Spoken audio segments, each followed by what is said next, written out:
From the bayous in Louisiana to the timber country up north, you'll find them out on the trap line, chasing furs to put up on the board, mixing up another batch of that magical stuff, chilling around the fire after the show. Hey, it's Sarah and Jeff, and maybe a guest on the Trappin' Radio 2.0.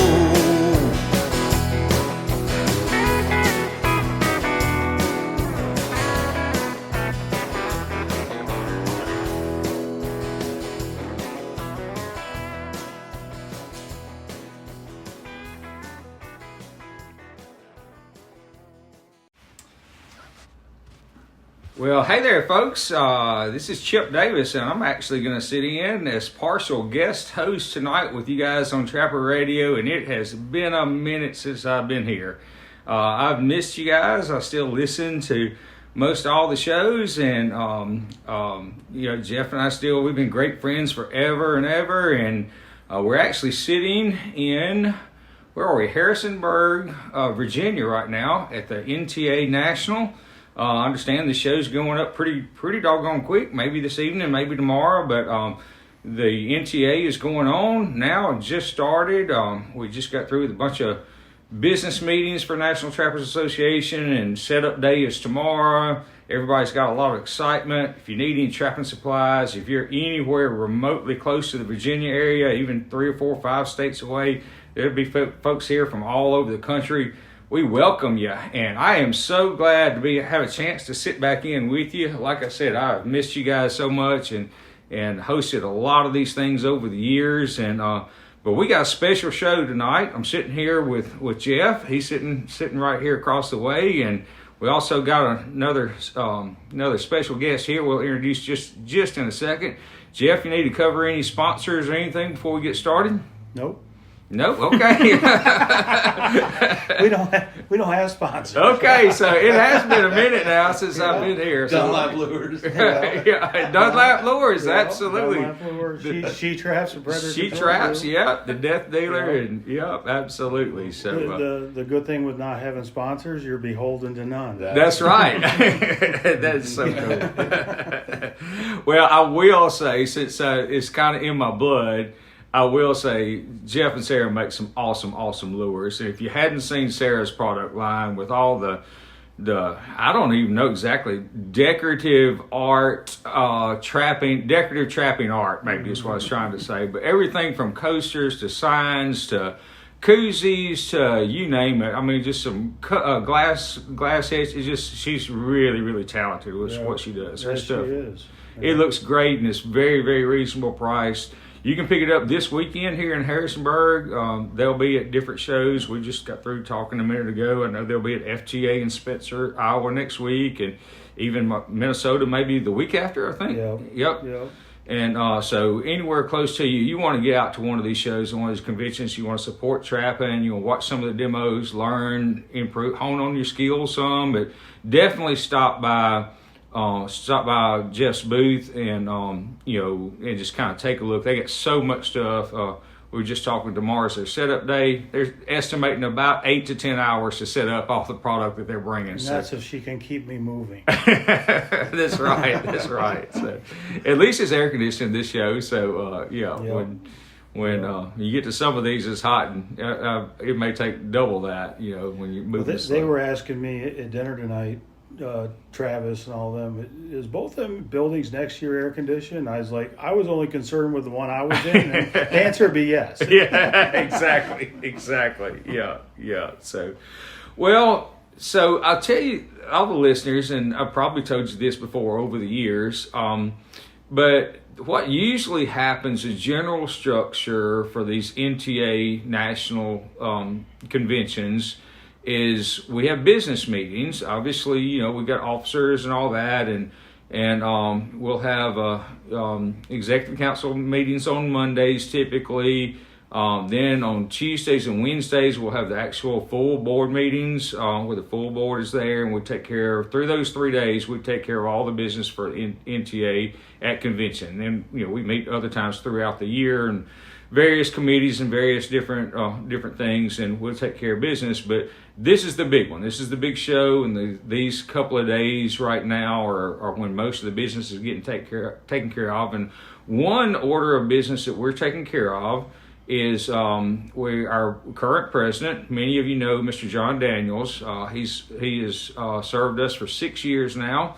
Part of NTA's business is we have 2 3-year terms, and that's all that you're allowed to serve. So John's terming out, and we have the incoming president. The election's already been, and actually Rusty Kramer is the new president. Rusty's sitting right here, and I wanted to introduce Rusty to the Trapping Radio listeners.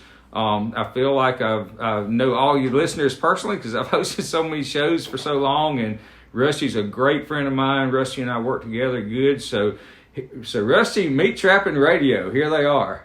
Well, thanks for having me on.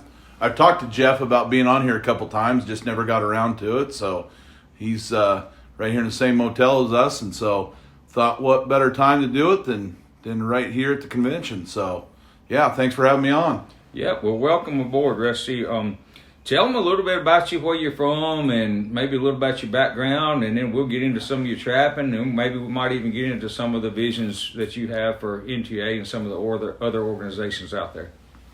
Yeah, so I was born and raised in southern Idaho, and I'm live in southern Idaho with my wife, Missy, and I got a couple kids that are all grown up, but I farm and run an irrigation district and trap in the winter, and just learned trapping from my dad. I think the best way to learn trapping is to just learn from somebody watching over their shoulder and just modifying your trapping style, learning from the animals. And not a tremendously big water trapper in desert country, but trapped everything from beaver to coyotes and wolves and bobcats and everything, and really like coyote trapping, but now really focus on a couple months every year on wolf trapping since there's some money with the reimbursement, and been the Idaho Trappers Association president for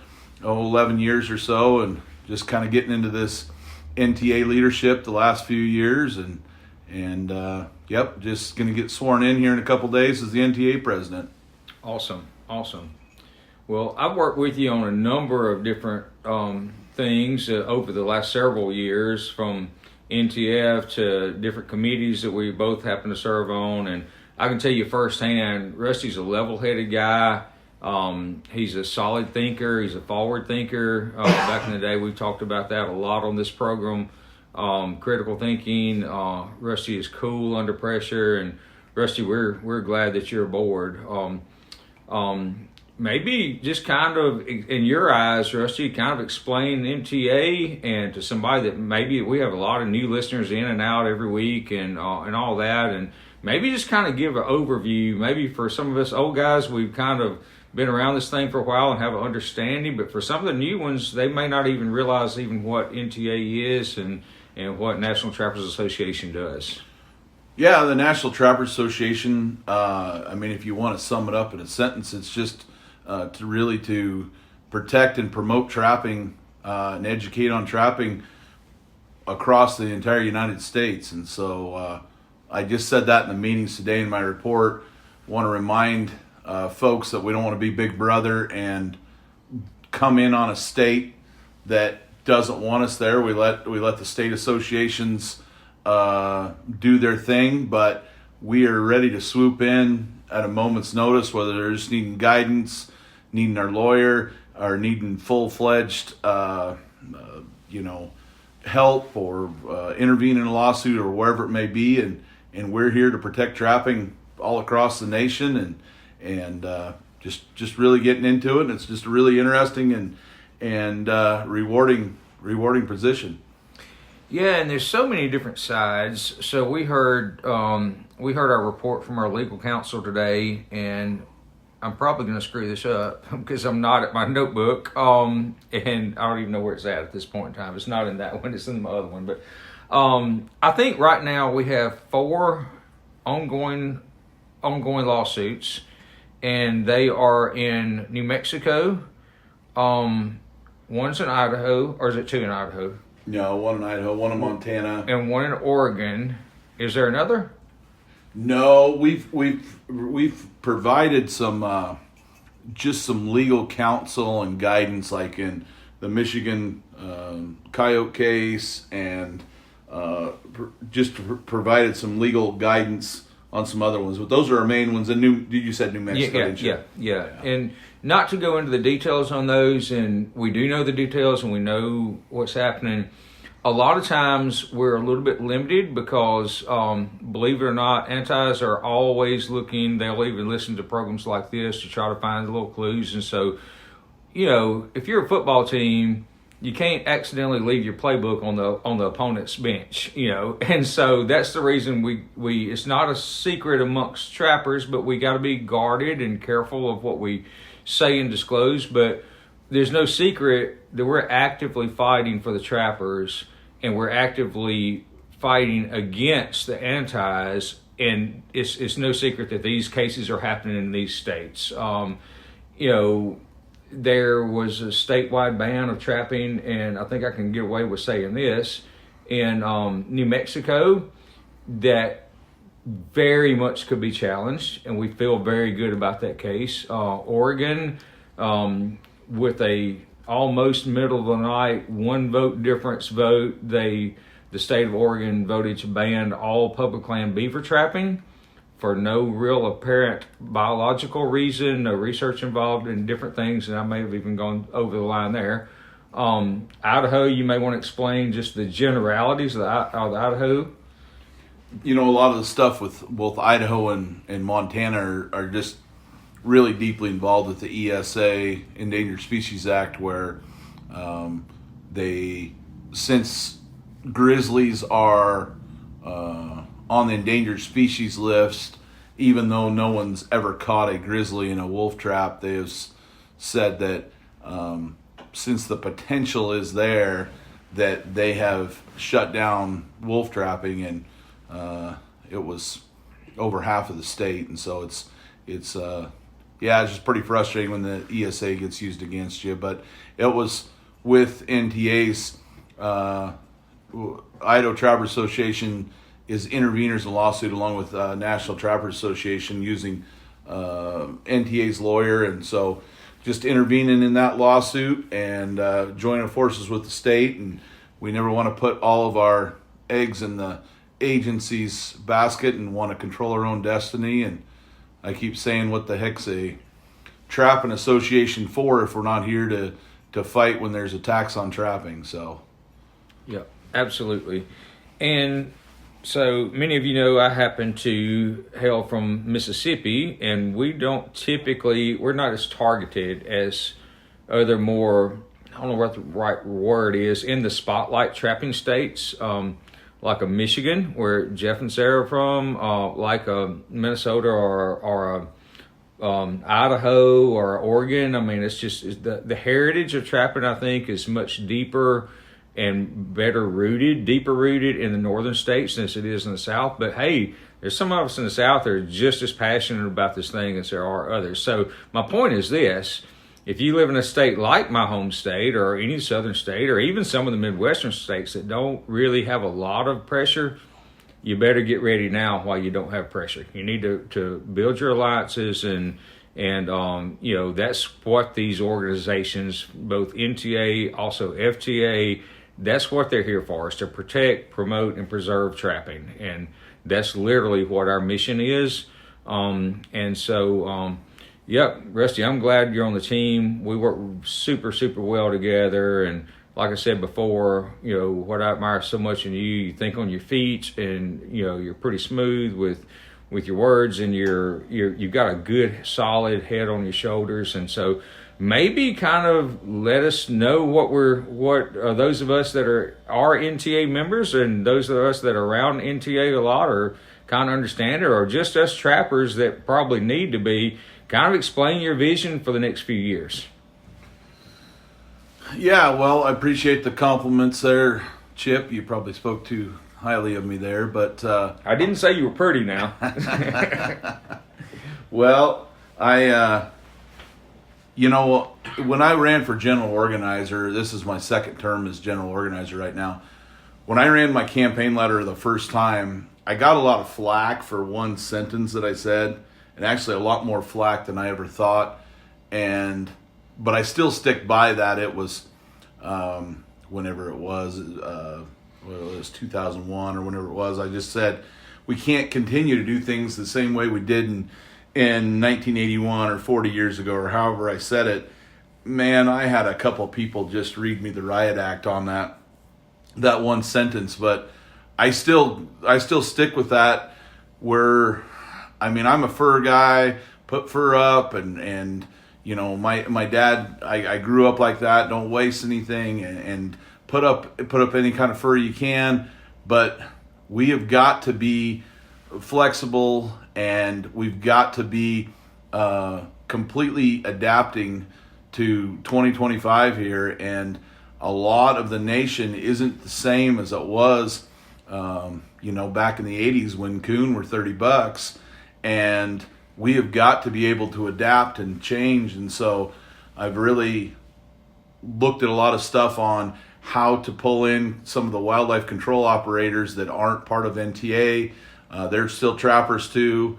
I don't care if you're catching a squirrel or a coon in the suburbs of Chicago, or you're trapping wolves in interior Idaho. You're still a trapper, and we need to get those guys on board, joined up with the Trappers Association, and show them what we can bring to the table. And this, besides the wildlife control operators, this nest raider craze, I'm the farthest from Southeast as you can get my whole life, and I can just see, going to BMP meetings and talking to various people, how much excitement and craze is over this nest raider thing down in the Southeast. And we have got to get in front of all of those new trappers, whether they're trying to protect their deer on their high fence, whether they're trying to protect their turkeys on their hunting club, or whatever it may be. All those new trappers need to realize what NTA can bring to the table and get those trappers on board.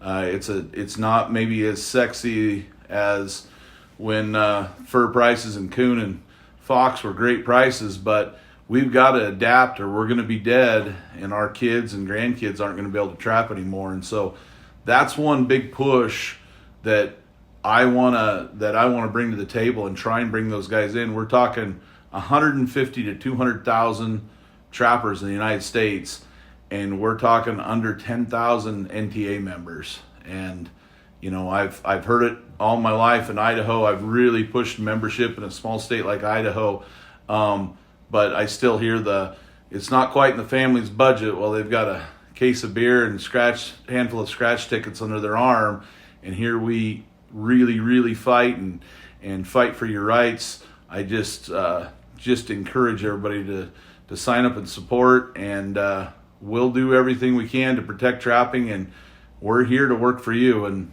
my phone's always open if you've got questions, if you got issues. But that's a big thing that I want to, the nest raiders and the wildlife control operators. I've got a few other things, but we don't want to get too boring on my list of tasks there. Gotcha.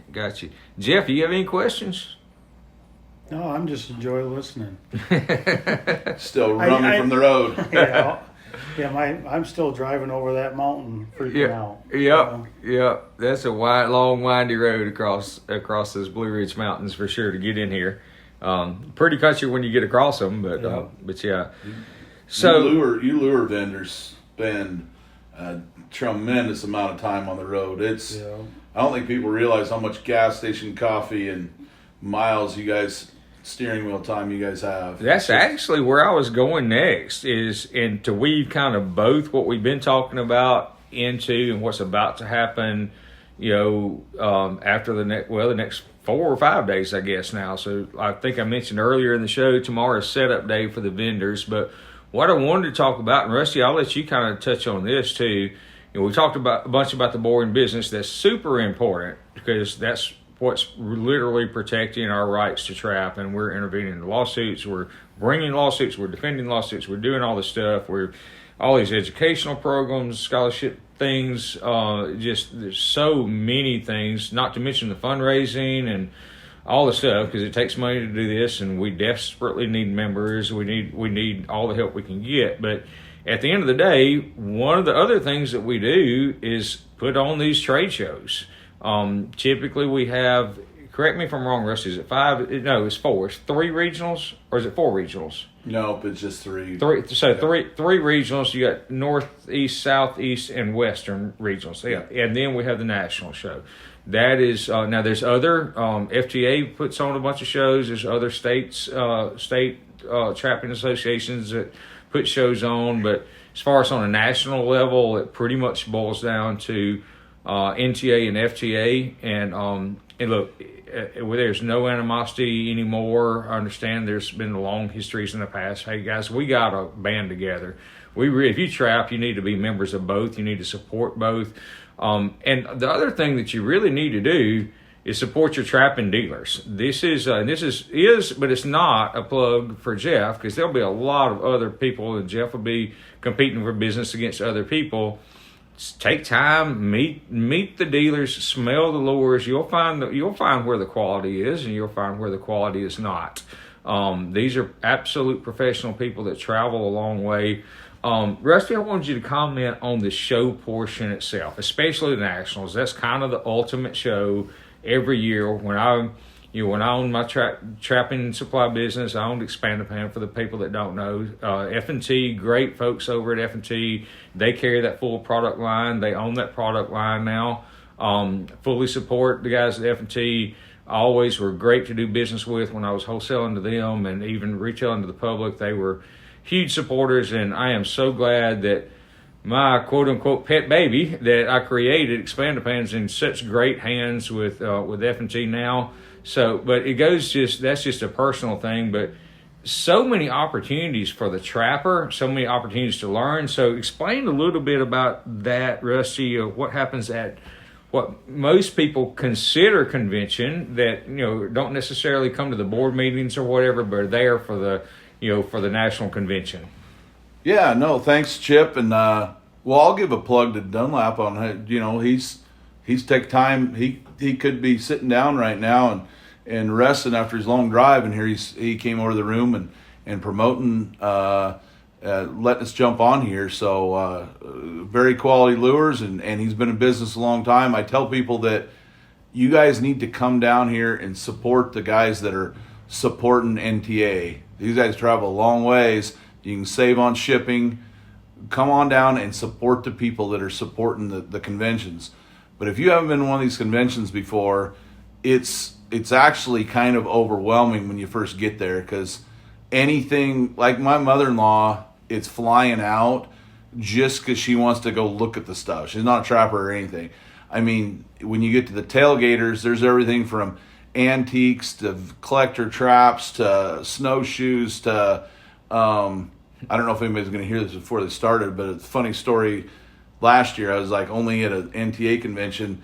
The grandpa was asleep in the chair, and this 12-year-old kid was having me taste moonshine from Texas. And I tasted 4 different ones, and he's like, this is the cranberry blend, and this is that. And the grandpa's snoring in the thing, and I'm like, well, I guess I'll take a jar of this. And so I paid this, and he goes, did you need other help? I'm like, no. And I'll go, I don't know the legality even of buying moonshine from a 12-year-old. But, what the heck? And I was like, sounds good. I stuck it in my bag and went. But, it's the amount of, I was in South Dakota last year and literally found a no hunting or trapping on wildlife refuge Idaho sign. Took it to our director of fishing game. He goes, let me see that picture. And they sent it to 2 others. He goes, we have never seen that sign before. And I found it in South Dakota at the tailgaters. But wow. Everything from old traps to then when you get inside, any kind of lure, traps, trapping supply, trapping whatever, like you're saying, knickknacks to tan fur to everything. And then if you look at the demo schedule, are you doing a demo this week? Yeah. So, yeah, Jeff's doing a demo. All the biggest trappers around are literally doing demos. And, you know, you get back, like I was telling my dad was saying that, he goes, when I was a kid and no one told anything, you can literally sit down and watch the greatest trappers in the United States, watch them do a demo, whether it's beaver trapping, beaver flesh, and coyote trapping, whatever it is. And you literally sit down and watch a demo. And so they've got demos running for 3 days. And we got a couple banquets in the evenings and all these vendors, people to talk to. And we were talking about that today. You literally can just walk around and spark up a conversation with this guy's from Vermont, this guy's from Texas. Everybody's trappers there. And it is the big granddaddy of them all. This is the show right here. So I've never been to Virginia in my entire life. Right. Yesterday was the first day ever. So again, because Virginia is for lovers. I saw that sign. What does that even mean? That Brian Nelson, you have to ask him. I was like, is that a new age thing? Because I saw that when we walked up the airport. I'm like, what does that mean? I saw the sign. I said, I don't know what it means, but I kind of like it. Yeah. No. So going back Yeah, to Virginia is not for lovers. Prove me wrong. Love it. So, because we may have some listeners that possibly could be a little bit new to trapping and maybe have never even been to a trapping convention, I remember when I was first getting into trapping, I heard this term a time or two, and I had to literally finally ask my trapping mentor, and I was like in my teenage years when I started, but what is even a demo? Jeff, you're probably when is your demo, by the way? Let folks know when your demo is. Do you know? I think it's like right before Tommy Bryant's demo, but other than that, I don't know. Okay, all right, gotcha. I think it's Friday. All right, all right. We got a brochure right here. We're about to look it up. I don't The know. Usually listeners Sarah wanna tells me your demo's in an hour. Yeah. Did they put you in front of Tommy Bryant for a reason? Probably. We're looking it up. So you could show him up or something? So while they're looking it up, Hopefully. let me just explain, because I at one time, and I've given a lot of them, given them at nationals and all. Here we go. Yep, 10 o'clock. Friday, is that right? Friday at 10 a.m. Friday at 10 a.m. Yep. If you can be here, you do not want to miss this one. So back to, and I'm going to let the other two guys kind of give their take too, but basically a demo is short for a demonstration, and usually it'll be on a particular topic. What are you doing it on this year? Bobcats. All right, so Jeff's is on Bobcats this year, and he'll show you several different sets, I'm sure. Jeff, I've watched a bunch of his demos before. He does a great job on it, and he basically explains that particular set typically is how this works in detail, how he does them himself, one of the best trappers in the whole United States of America, and how he catches so many bobcats. And sometimes I've seen him do it on other species too. I've seen beaver demos that Jeff's done. I've seen coyote demos that Jeff's done. Pretty much any fur bear. And basically, he'll slow down. And I've also trapped with Jeff a couple of different years. Yeah. And so Jeff and I both trapped. Wait, didn't you say you trapped Jeff? Yeah, we're not going to tell that story. I guess that can be edited. That can be edited out. But no, that was a funny story. We were sitting in the same locations, and he didn't know where I was, and it kind of actually made me proud when he stepped in a couple of my sets, and because I'd already had them set. I'd been there a couple of days before Jeff got there, and so it kind of made me proud that one of the top trappers in the nation saw the same location that I saw. We had sets right by each other, and Chip caught the coyote, and I didn't, and I was so glad because it had the mange really bad. I was like, Chip, you got a mangy coyote you have to go deal with. I had a government trapper once. He said he was way back in there, and the two trails came down like that, and he knelt down, and he says, "This is no BS." He went to go dig the trap, and he went clunk with like the second one, and there's a new house buried right at the fork there, And he says, well, I guess it was a good location. Because the somebody else had put the trap there 30 years ago. Oh, Yeah, wow. yeah. Good. So back to where we kind of started on that, like I said, a lot of people, especially new folks, don't really understand what a demo is. And just to kind of finish that up, that's your opportunity to come to something like NTA National or even your state shows and watch some of these demos and have an opportunity to learn and see some of the top trappers in the whole country in slow motion, not fast like we're speed setting on a real long line and trying to get steel in the ground quick. But they slow down, they tell you the details, they give you so many pointers. But I want Jeff and Rusty both have a chance to kind of echo that and just so folks that say they live in West Virginia or any Maryland or anywhere around here and they have a chance to come watch these things this week.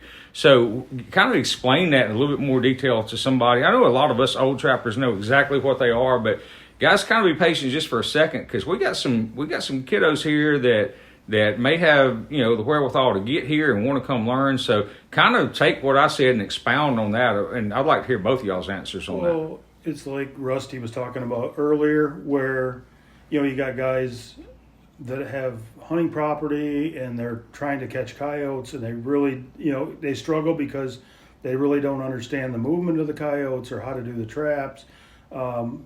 Basically what you have is you have a demonstration from somebody like Rick Miller, that caught 800 coyotes this year all by himself. You got Tommy Bryant who makes a living catching, live trapping coyotes and fox and everything. So, and these guys don't sell anything, they're just going there. Like Rick Miller's driving all the way from Iowa. It doesn't sell anything. And Tommy Bryant comes from North Carolina just to help somebody that needs help to be able to take care of their property or help a kid, stay into trapping.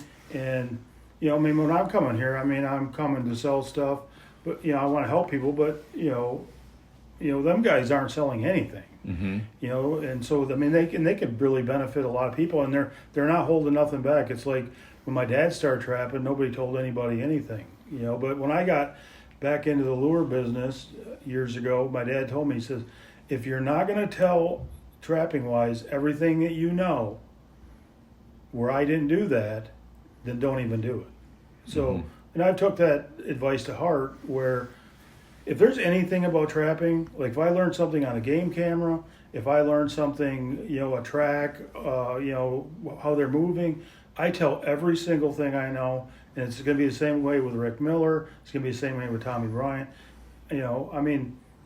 Is Tommy going to tell you where to go sell coyotes on the live market? No. But will he show you how to catch them on your property as good as anybody in the country? Yeah. Absolutely. And basically all you got to do is pay how much is it to come through the gate? $15-20 or whatever. 20, I think.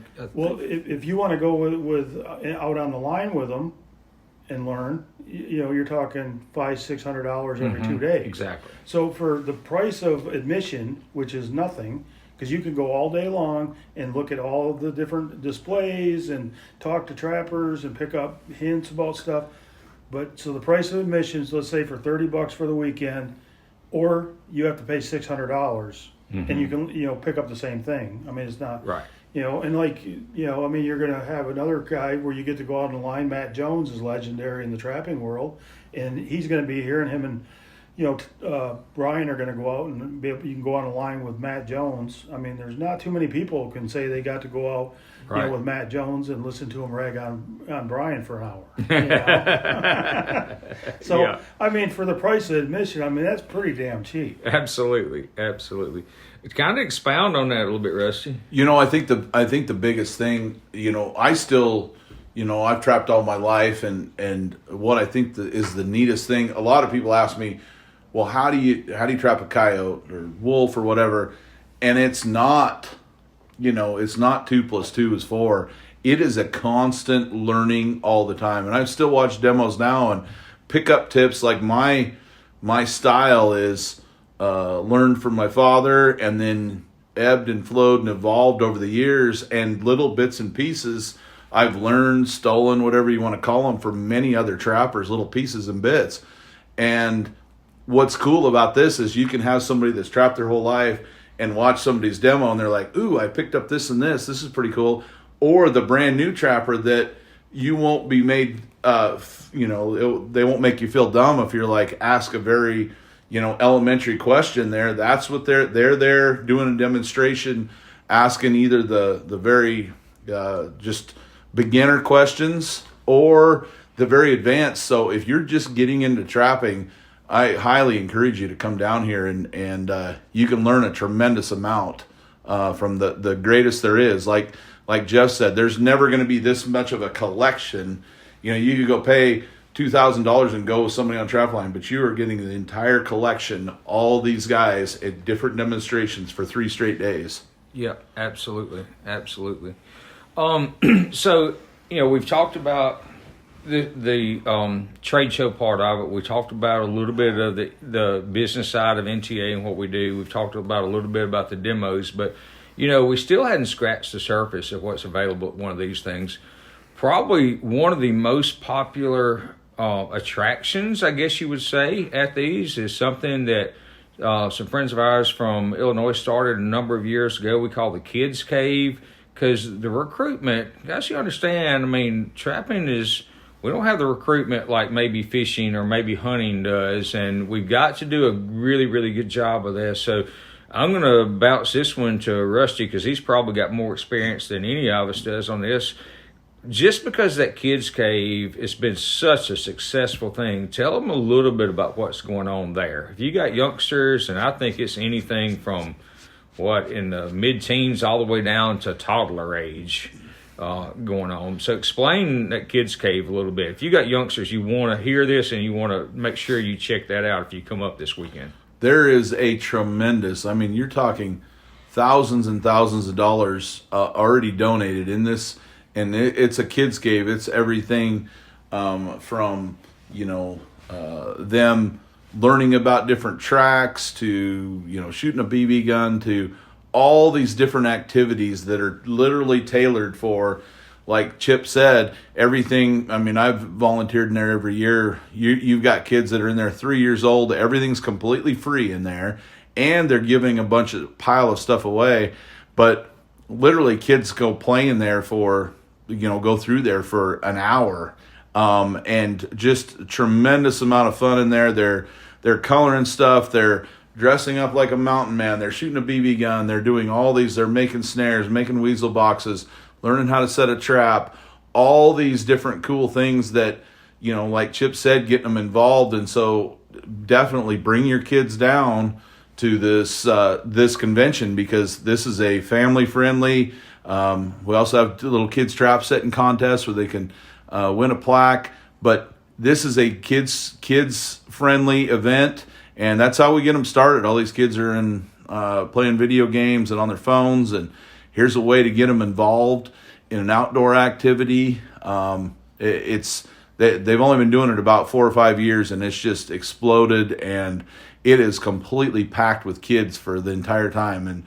But all 3 days they've got, not sure what the hours are there, but definitely bring your kids. Don't be coming down and thinking you got to find a babysitter. There's plenty of things for the kids to do down here. Absolutely. And so I don't know that this even really happened by design. It's kind of evolved. In the last 10 years, one thing that I've noticed, now going back to what we were kind of regressing in the conversation, I got started trapping, I believe my first year was 1984. The reason I remember that is because I was driving before I actually had my driver's license. I was 14 in 84.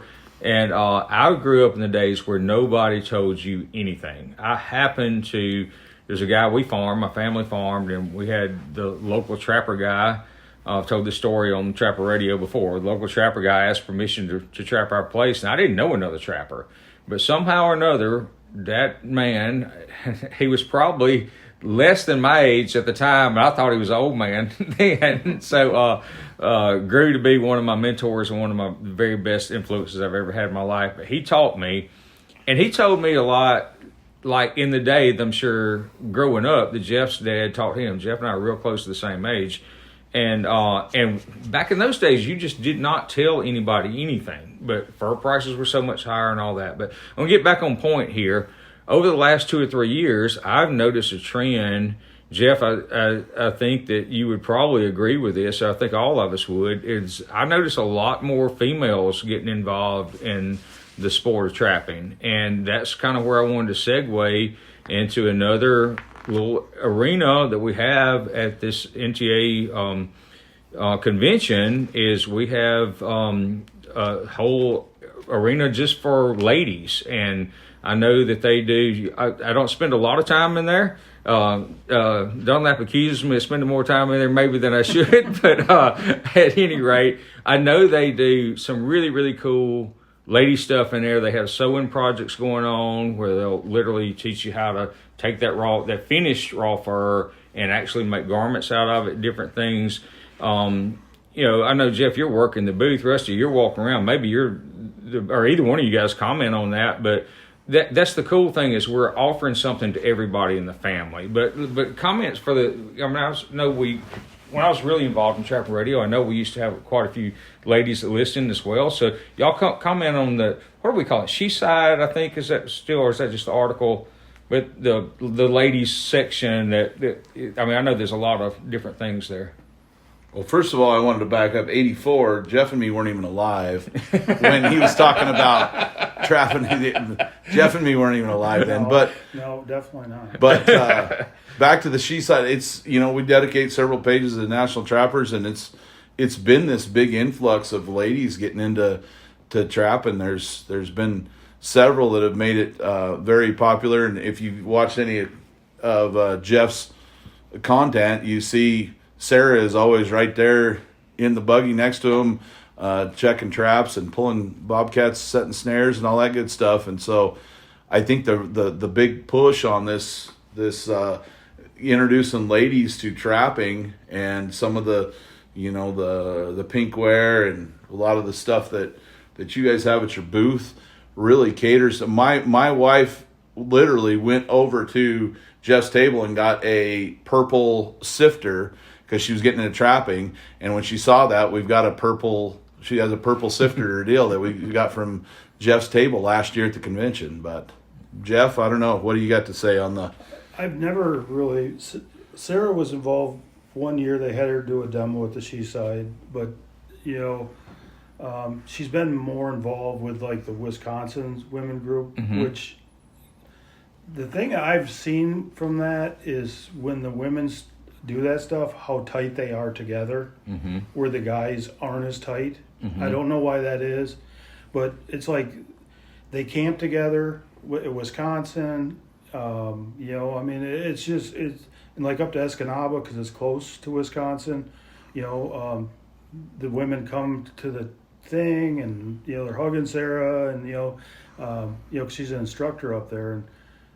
It's just interesting that every year seeing I think it's 25 or 30 women that they put through there, and it's interesting to see just how tight of a group that they are together, and that's what we need. We need that influx, and the thing is I've been around a lot of the women, and they're as passionate as any man I've ever saw, but the thing is I've never heard them ever say, I'm not going to trap next year because fur prices are bad. I've never heard a woman ever say that. Right. They're going to be out there. They don't care. Yeah, that's interesting. Yeah. And when this all started, when they really started seeing the women, I really didn't know how it was going to go. It could have went bad, but it went great. And I'm thankful that they're involved because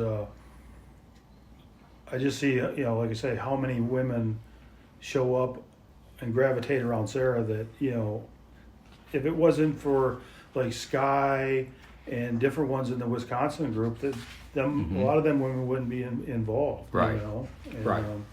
I think it's pretty awesome to sit back and watch. And I don't have nothing to do with it. I just am like an outsider looking in, and right. Well, I know But they did let me go over there and drink a few beers at their fire, the Wisconsin convention. Awesome. Well, I know those girls, Sarah included. We actually tried to get Sarah to sit in on this, and I think she had to. They've been on the road all day, so she wanted to go freshen up, and so she's back in upstairs or downstairs. Well, she's not upstairs because I'm on the 7th floor here. This is only 7, but at any rate, but Sarah and several others, you mentioned Sky, I know her well as well.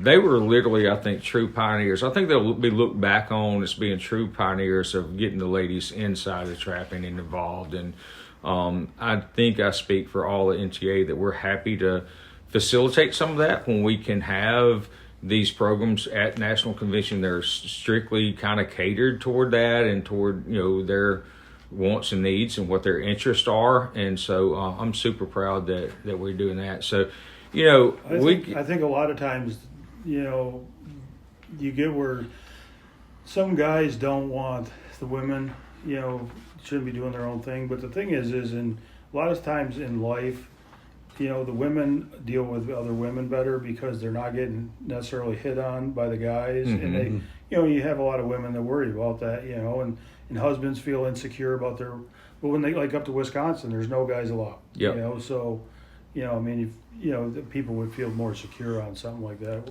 Exactly. Yep.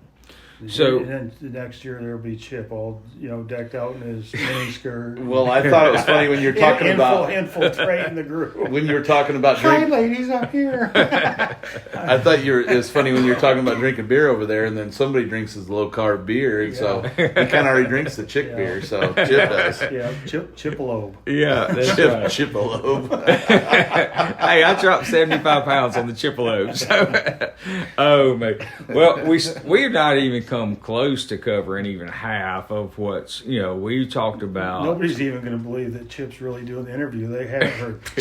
That's right. Oh man. So we still got a couple of other things that'll happen throughout the course of this week that we want to invite you to if you're again anywhere close enough to come. We got a couple of different auctions lined up. So NTA has a sister organization. It's called NTF's National Trappers Foundation. The difference is NTF, which again stands for National Trappers Foundation, is a 501c3, so it's tax deductible, and their purpose is to support. So I guess I would be remiss if I didn't say that NTA is a 501c6, which is not tax deductible, but that tax bracket designation allows us to fight for trapping in other ways. So we need a 501c3, and that is defined by NTF. We'll have a banquet, and we'll give out a few awards to some very deserving people that have busted their tail for years and really, really grown this organization to what it is, and it's going to be a lot of fun. Right after that, we're going to go into an auction, and we're going to have a really, really unique auction this time. I can guarantee this is going to happen. We will have, in the history of all auctions, the ugliest auctioneer calling the sale that's ever been in the history of auctions. So I'll just leave it at that. And a lot of people know that I'm auctioneer. I'm not going to start naming off names who it might be. But he is a capital Ugley. You could probably get Jeff to come Vanna White for you. Yeah. So you guys could be the perfect pair. That's right. That's right. I don't know. I'm ugly enough, but when you pair him up there as a raffle girl, that might destroy the show. We may not have any buyers left after that. So, at any rate, so that is actually, I believe, on Thursday night. I think there's actually even a concert out at the fairgrounds tomorrow night, and then we'll have the NTF auction. It'll be a lot of fun. Auction and awards banquet on Thursday night. We're not done partying yet. Friday night, we'll have a president's reception. I mentioned earlier that John Daniels served us super, super well for the last 6 years. We're so proud of the leadership he's provided. I don't remember him saying anything like that. And so this will be John's kind of going away party, and there'll also be an auction there, and that same ugly auctioneer will be calling that one as well. So that is going to be a fun night. I think we're I think there's just a very few handful of tickets left for the President's Dinner on Friday evening. But I do think that unless there's a cancellation, that the NTF banquet is sold out. Check with us when you get here. If somebody cancels or if there's any tickets come available, we'll definitely let you know. I know I'm missing a ton of different things here. We've talked about tailgaters, we've talked about the show, and it's about time to start wrapping up here. We've been going for almost 50 minutes now. You still run them about an hour? Whatever it comes to. Your sponsors can't yell at you if they're no Yeah, sponsors. there's no sponsors. All right. I'm the only sponsor. Just keep talking. You can't fire yourself, can you? I try every day. Yeah. Well, I've been talking in meetings for 2 days, and I still got some more talks to do tomorrow, and then I got to talk really fast each night the next 2 nights. So at these auctions. So we'll start closing up here. I'd like to kind of go around the room real quick, and I'll start this off. General NTA convention. The 3 of us have attended a ton of them. A general overall synopsis and kind of blend all of them together, and I'll start and for me, I started going to these things because I had, it literally came from the show. It came from Trapper Radio. From Trapper Radio, I had an idea that was really Clint Locklear's idea when he started Trapping Radio years ago. Jeff since bought this podcast from him, but it was the idea of big pans. Clint was making them. I farmed at the time and had a CNC machine, so I started making those big pans, and they kind of caught on a little bit. Jeff really wanted me to name my company Training Wheels Pans or something like that, but at any rate, for whatever reason, they caught on the market, and we sold a lot of them, and then we sold the company. But I needed a way to market, and I really wasn't. I was an NTA member at the time because I was a MTA, Mississippi Trappers Association member, and had been since my childhood when I started trapping. I've been exposed to the National Trappers Association from our state organization, but I'd never been to a national. And once I created that business and I had a product and I needed to sell, that's where it started with me. And I learned so much by coming to these conventions. My skill set increased. It really helped me to become a much better trapper. One of the biggest things when I really got involved on a national level, and even a state level to that regard, but especially a national level where you're around these folks only once a year, but then you're communicating with them probably average of once every 6 weeks or so, would you say, Rusty, from the NTA business? And they become a family. They literally become a second family. I even saw this on the vendor side. Jeff was a brother of mine for years. We had this pact, and I'm sure you guys still do. We would a lot of times try our best to set a group of us that were really, really good friends, set our booth spaces up very close to each other. Jeff pretty much knew what my prices were. I knew what his were, and if I needed to do something as simple as go take a leak or go grab a sandwich at lunch or whatever, I didn't have to worry about walking away because he was family almost. I could walk away and I wasn't going to miss a sale. If he saw somebody looking at my product and he said, "You interested in that?" And boom, I'd come back and he says, he'd usually put it under something on his table and said, "Here, I sold this for you." And I'd do the same thing in return, and so would several others that we set up with. And it becomes a family. It becomes something so much bigger. So the education value from the demos and learning, being around, the relationships that you build through this are invaluable, I think. For me, plus the support of something that without something like NTA, we very, very likely could lose. These antis are real. They're coming tooth and nail for us. We've got to have somebody that stands up to defend this, but that's hugely important, and many people by many accounts say maybe the most important thing, but so much more when you really become involved. It's almost like, I think today I probably value that pseudo family aspect more than I do anything else, and I've been around this thing for a year or two. So that's kind of my overview and overtake. I'd be remiss if I kind of have said the educational value too. So Rusty, what's your kind of synopsis of these? Well, I know that seems quite the cop-out, but Chip completely stole. I was talking to somebody about like our Idaho events, and it's like a big family event, family reunion where all these people you only see once or twice a year, and it's just, if you explain that to somebody else, it sounds like the craziest flipping thing in the world, where you're like, well, you go to a convention, or you go to a first sale, you go to these things, and you see all these people, and then you don't see them again for a year, and you tell other people, non-trappers, and they think it's the craziest thing in the world. But you can literally just walk around, and I can remember last year just walk into a camp, and they're like, oh, hey, here, you want a beer? Hey, do you want a burger? Hey, where are you from? Oh, yeah, we're from Alabama, and we trap beaver, and we start talking, and I remember 2 years ago, I'm literally taking a leak. Maybe this is a little too graphic, right? Taking a leak, and I look over, and I'm buckling my pants, and there's J.C. O'Connor, and I'm like, are you kidding me? I've always wanted to meet him, and I was like, well, this is kind of a little awkward in the bathroom here, and I went outside and took a picture with him. I texted my dad, I'm like, holy cow, I just met, and he goes, you're kidding me, and you can literally just be walking around, and here is the trapping legends that you've always read about or read about in magazines, or, yesterday I was just bored. We got done with the first meetings, and I go out, and Pingley's sitting there on the hitch, just sitting there, and I talked coyotes with him for 45 minutes. It's raining on us, and my wife called me. She's like, what are you doing? I'm like, I don't know. We're just sitting on a hitch talking coyotes. And, I mean, where else can you, if you have anything like that, you want to talk coon, you want to talk about whatever, you can literally walk around and everyone is your friend at these kind of deals, because everyone is like-minded here. You can just go talk trapping with any random person anywhere across this whole place. I don't know how many people are like, hey, I think I know you from Facebook or whatever.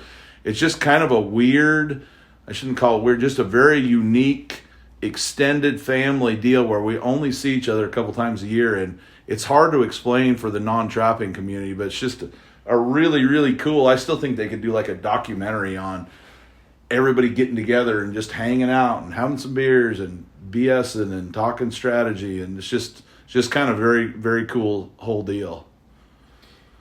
Jeff, what's your take on that? I think, a lot of times, when you go to the conventions, like Rusty said, and you said, you just see people once or twice a year. You just pick up right where you left off. And, but I think going to the conventions, it makes it where, I really care that they don't lose trapping in North Carolina, because I'm such good friends with Tommy Bryan. Mm-hmm. And as you meet people in other states and they're, might lose their trapping, it becomes more personal. It isn't just, New Mexico, lost their trapping. You have a friend or somebody you really know or care about that, is being affected by this, where it isn't ever going to touch you. Absolutely. And so, you go out and meet these people, and, and the other thing is by going to these and meeting all the people I've met, I've got to go on some really awesome trips. Like, I met Chappie at conventions, and I got to go out, we've been friends for years now, and, me and Sarah went out and, went fisher trapping, out to New York and in the Catskill Mountains. Wasn't for conventions, never would have happened. Yeah. I got to go to Texas, and trap down there. That was meeting people at conventions. I've been all over the United States trapping by the friendships I've made. And you're not going to do that, without meeting the people at the conventions. You might meet, somebody online, and it might work out. But I've heard horror story after horror stories of where somebody's supposed to be able to go somewhere, by meeting somebody online, and they get there and it isn't lined up. But, when you evaluate somebody in person, it's a lot different. Oh, 100%. But I think that, like we were talking about, people, I've learned a lot of demos. I'm going to be at Rick Miller's demo, and if I can squeeze away, I'll be at Tommy's. And, I'm definitely going to be at, I got to look at the thing.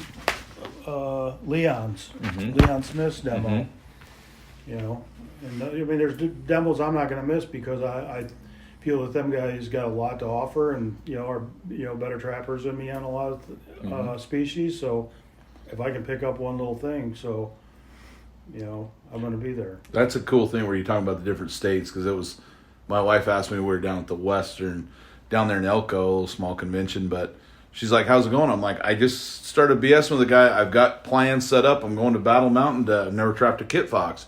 And she's like, you just met him? I'm like, I don't know.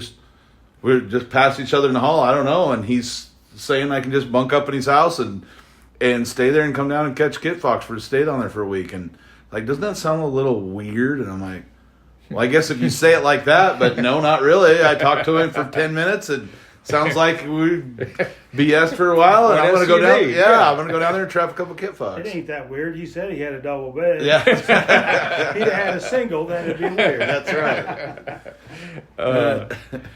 All right, so we're going to close up here.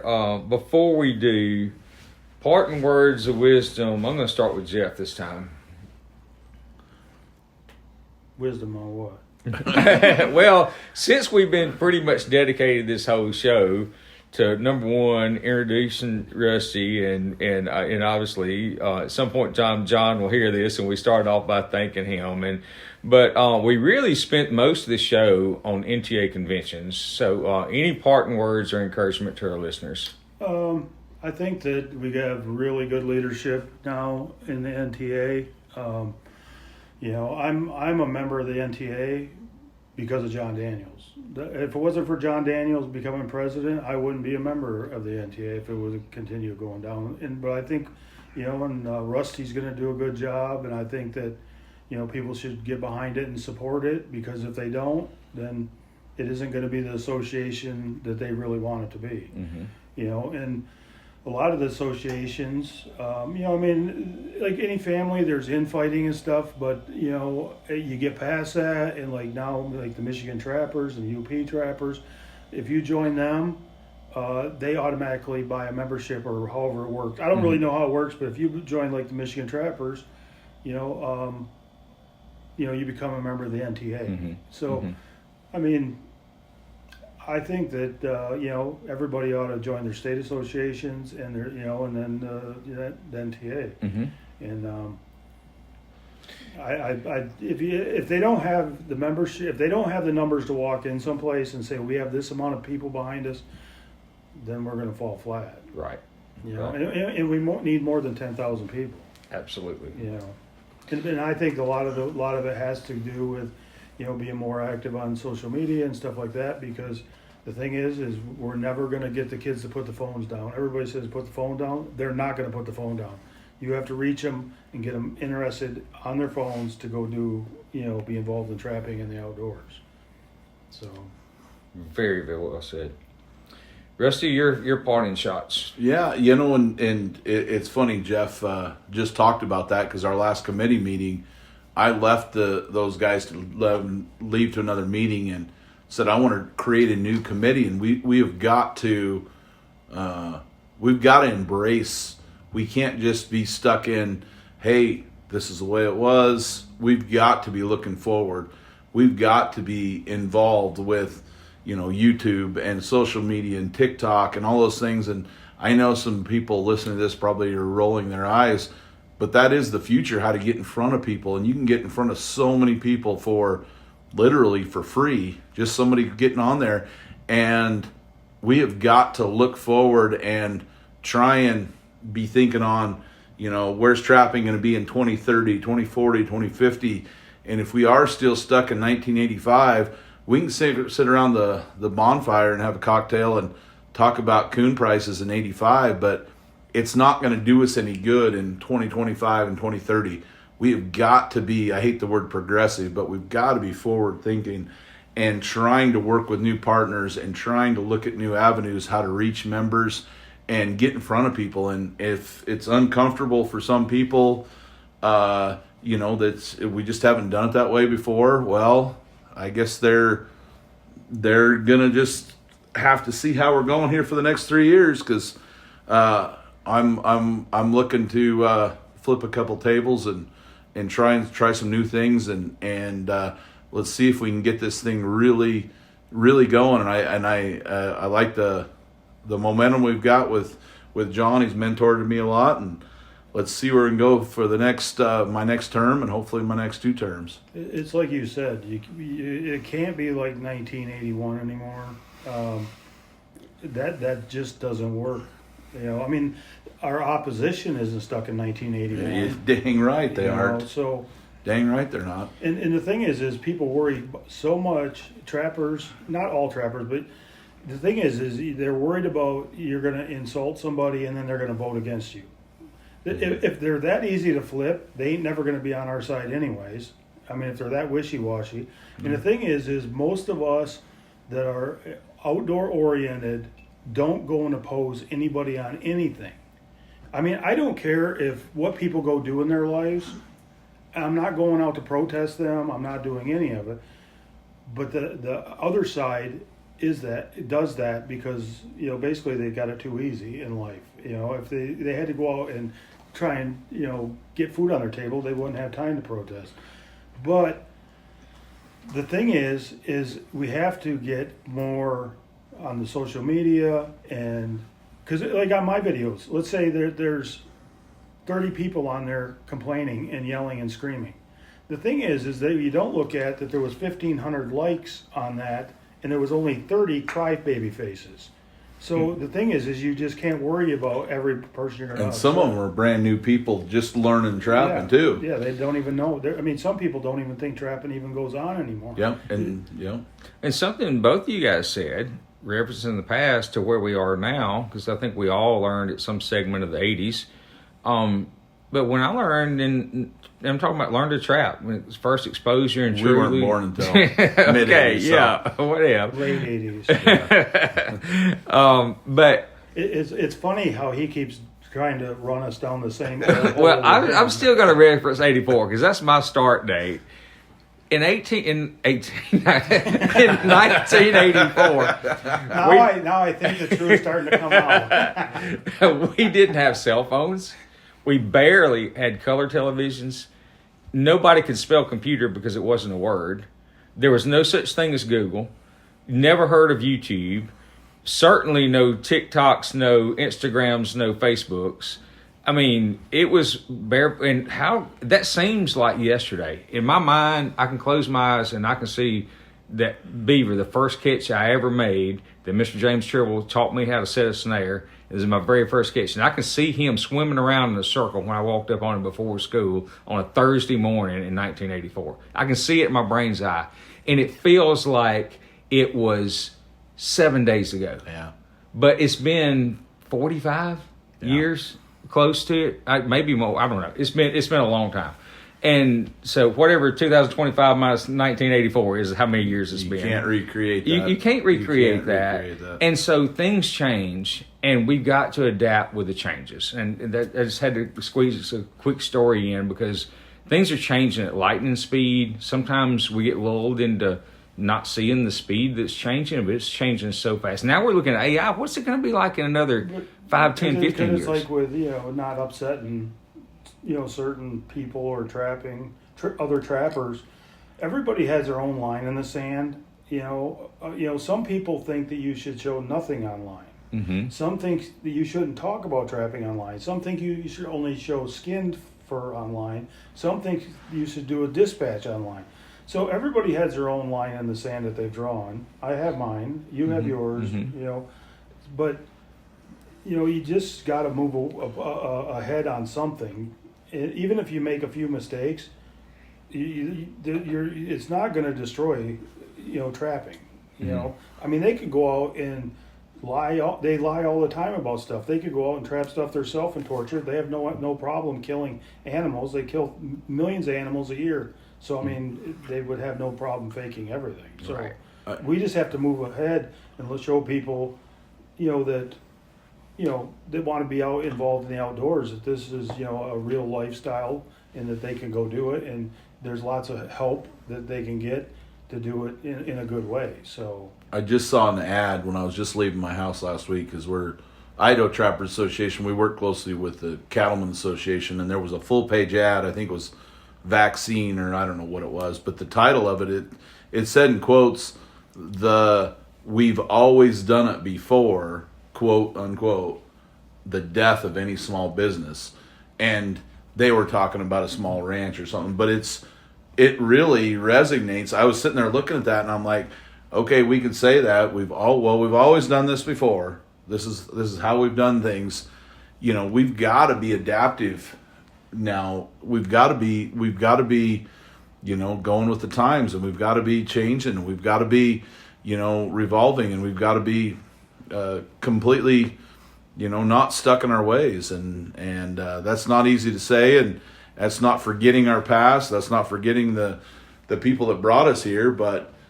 Well, what the NTA and other associations should be doing is what Bill Duke's doing. Is he's going out, and I mean, ain't no secret, you can see Bill's doing it. He goes out and he's getting hooked up with Trapper J, Next Gen Trapper, you know, all these different ones, and all of them guys would, you know, be glad to be if the NTA or any association would reach out to them. I mean, every one of them is pro trapping. That's what's on their channel, and they would, you know, say join the NTA. You know, I mean, sometimes if you just show somebody a little bit of love, you get a lot of love back. Mm-hmm. You know, and well, you don't have to say Bill. You don't have to show Bill Duke very much love, and he's like, that guy's the most generous person in the world. Yeah. I literally called him last week, not to get on that side tangent. I called him, and he goes, "Well, it is 3:20 in the morning in Korea right now," or whatever it was. And I was like, "Oh, sorry, no problem." And then I talked to him for an hour. Yeah. I said, "I'll call you back later." "No, I'm already up," and I felt like an ass. But he's the most giving, nicest. Yeah. I mean, anything you ask that guy, boy, I just think the world of Bill. Yeah. But anyways, yeah. But you know, I mean, if some of the trapping associations would model after that, I think it would really go a long way. That's a good point, Jeff. Great idea. Because I mean, Bill's a real smart businessman, and I mean, if that's the route he went, you know, dang right he is the best flattery you can get. Mm-hmm. Sorry, Bill. Yeah, exactly. Dang right. All right, folks. So I'm going to close with this. Before we were on the air. I thought you know what would have been really good if you just said, "I'm going to close with this." No, literally before we were on the air, and we were kind of talking about how we want to get started with the show and all that, and you know, I asked Jeff what he wanted to do. He said, "Why don't you start it off like you used to start it off?" And I said, you know, I would love that, because I understand we're talking into a machine, a microphone. I mean, we've evolved even now. We're talking about progress. We're recording on Jeff's cell phone. I used to actually have a little recorder that would deal with, that's the extra step. I had to upload a computer and all that. But anyway, I feel like I'm talking to real people because I am talking to real people. I'm just not looking at them in my eyes. And you guys, the men and women, the boys and girls that listen to Trapping Radio are my brothers and sisters. You're the Trapper is why we are doing what we do. You, the Trapper, is why Jeff continues to spend the money on the server cost and everything that's involved with Trapper Radio. You guys, the Trapper, is why National Trappers Association is here to try their absolute dead level best to protect, preserve, and promote what we love, our lifestyle, our way of life, which is trapping. You know, there's so much that would not happen without you. And even though you're hearing my voice right now and I'm not looking at your faces, I cannot tell you how much it means to me just to have a chance to be back on here and visit with you again. I mean, this is bringing back such a floods of memories. And thank you so much. This has been a relatively long show from what I used to. We used to target an hour. We've been going an hour and 12 minutes now. So we're going to close up. But thank you so much for listening. You hung in here with us for almost an hour and a quarter now, and we appreciate it so much. I'm going to close with this. If you're not already a member of NTA or your state organization, please join them. We need your support. Your support is going to help preserve what you love and what so many of us love. And the last thing I would encourage you, if you're anywhere, we're recording this on a Tuesday evening. The show gates actually don't open up until Thursday morning. Did I say that right? Yes, Thursday morning when the actual show. So you still got plenty of heads up to get here. If you're anywhere within drive time, do yourself a favor and come to Harrisonburg, Virginia. Look on, if you have any trouble finding that, look on NTA's website. Super easy directions. You can find your way here. And if you do come, the last request I'll make, look up Jeff. He'll be at his booth. Look up Rusty. He'll be on the floor moving around. Look up me. I'll be there on and off the show. I'd love to shake your hand and meet you. Thank you again so much for hanging in with us this long. And good luck, tight chains, and this will be Chip signing out for Trapping Radio.